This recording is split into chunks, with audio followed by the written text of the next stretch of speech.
saudara terkasih dan yang dikasihi Tuhan kita Yesus Kristus. Salam, selamat pagi. Mari kita sambut firman Tuhan renungan pagi hari ini, Sabtu 5 Oktober 2024. Terlebih dahulu kita berdoa. Bapa Surgawi,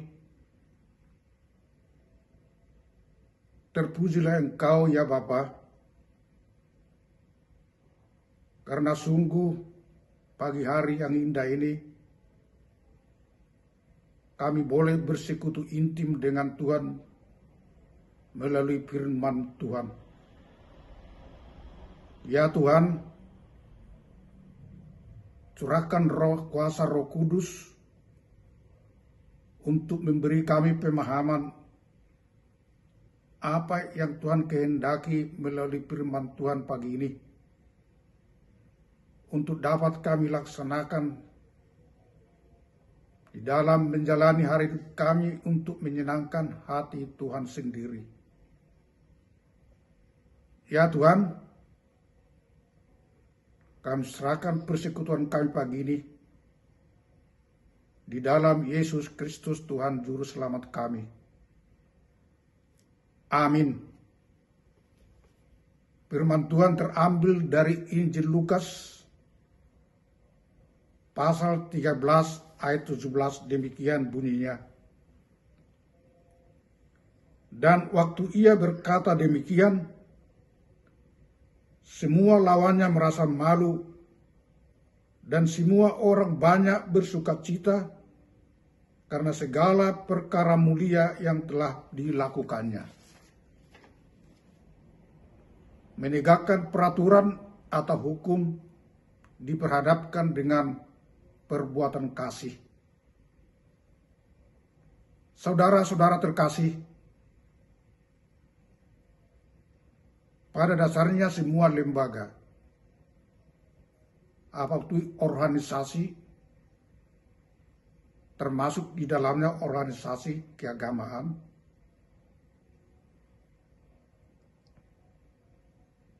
ada peraturan yang menjadi landasan hukum dan pedoman di dalam melaksanakan visi dan misi organisasi tersebut. Hukum ataupun peraturan itu prinsipnya menjamin suatu kepastian, yaitu konsisten untuk diberlakukan, menjamin juga rasa adil bahwa peraturan dan hukum itu diberlakukan untuk semua, tidak ada pandang bulu, karena semua sama di hadapan hukum atau peraturan itu. Demikian juga peraturan itu harus memiliki prinsip azas manfaat, berguna untuk semua anggota.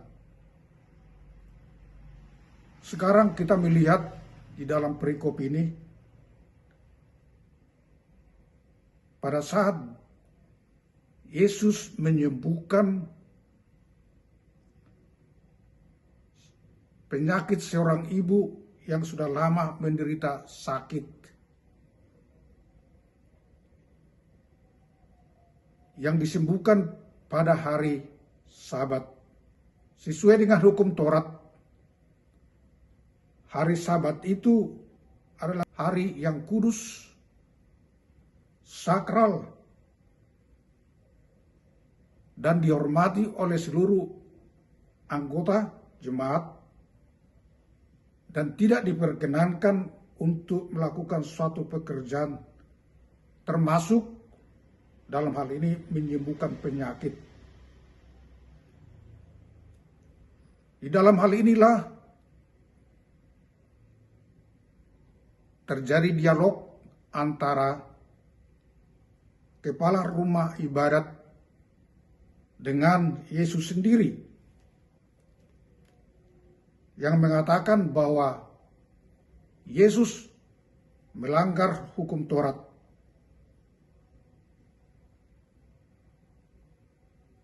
Yesus mengatakan bahwa kepala rumah ibadat itu munafik, gagal paham, tidak mengerti bahwa di dalam hukum Taurat itu yang dasarnya adalah perbuatan kasih. Jika Tuhan Yesus menyembuhkan orang sakit, dalam hal ini berbuat kasih, menyembuhkan jasmani seorang perempuan yang sakit, juga menyembuhkan rohaninya, bahwa perempuan itu kemudian dengan tubuh yang sehat memuliakan Tuhannya. Saudara-saudara terkasih, gereja dalam hal ini organisasi keagamaan juga memiliki peraturan-peraturan atau ketentuan yang semuanya dilandasi oleh firman Tuhan. Dan oleh peraturan itu adalah pendukung untuk melaksanakan pelayanan dengan baik di bidang koinonia, umpamanya marturia, diakonia, semuanya mengandung unsur kasih kepada Allah dan kasih sesama manusia. Saudara-saudara terkasih, di dalam hal ini kehadiran Tuhan Yesus bukan merombak hukum Taurat, namun menggenapi hukum Taurat sebagaimana Ulangan 6 bahwa hukum Taurat itu mengajarkan supaya mengasihi Allah dengan segenap hati, juga mengasihi sesama manusia. Dan hal ini pun suatu perintah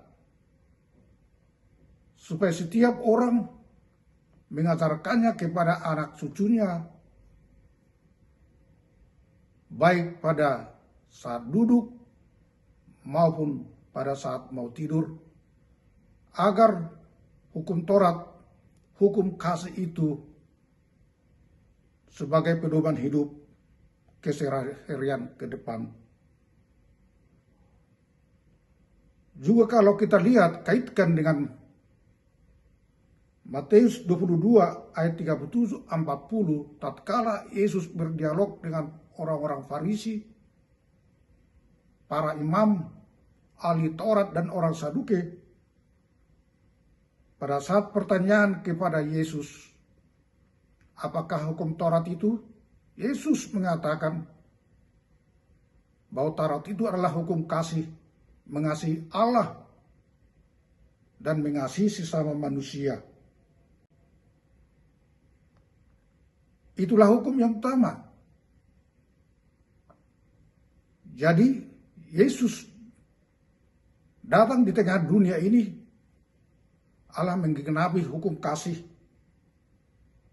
sebagaimana oleh Injil Yohanes 3 ayat 16, begitu besar kasih Allah terhadap dunia ini, mengutus putranya yang tunggal untuk memberi keselamatan, untuk mengasihi sesama manusia, untuk mengasihi manusia, dan bukan untuk menghukum.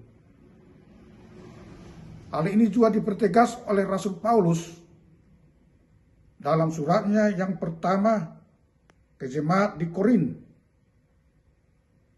1 Korin 13, 1-13. Secara panjang lebar disebutkan di sana masalah kasih.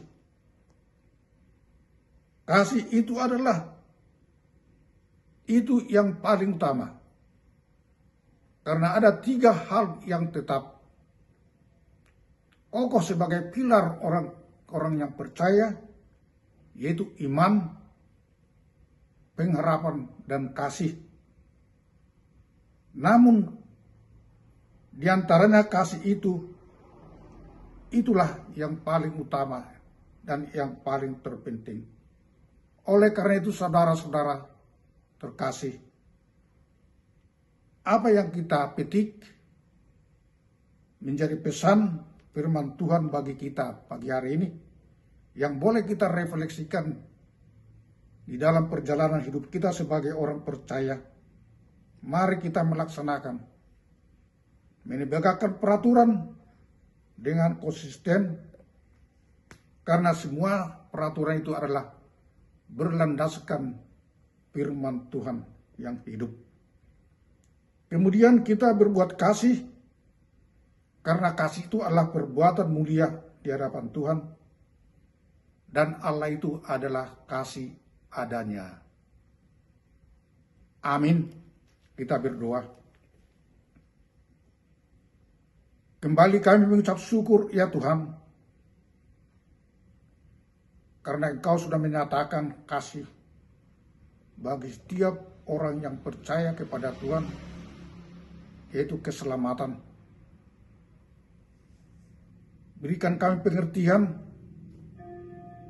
supaya kami menjadi pelaku firman yang taat kepadamu dan mengenal Engkau ya Allah, bahwa Engkau adalah kasih.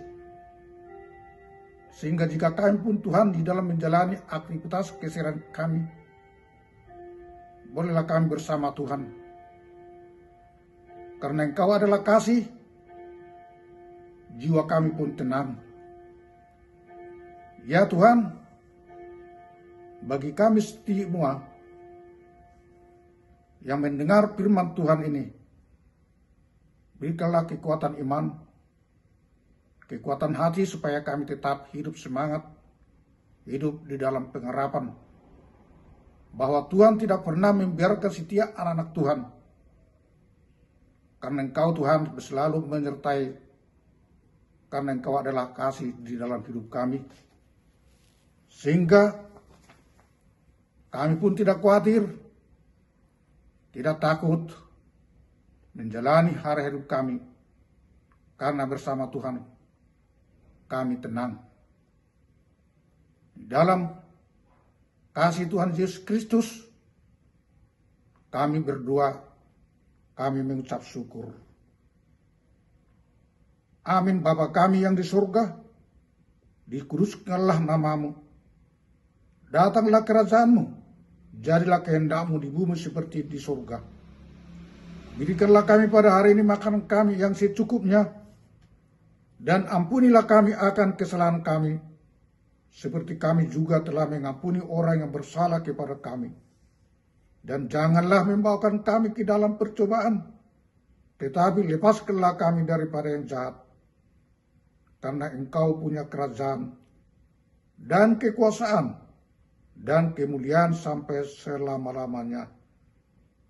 Amin. Anugerah Tuhan kita Yesus Kristus, kasih setia Allah Bapa, dan persekutuan Roh Kudus menyertai kita sekalian. Amin. Salam.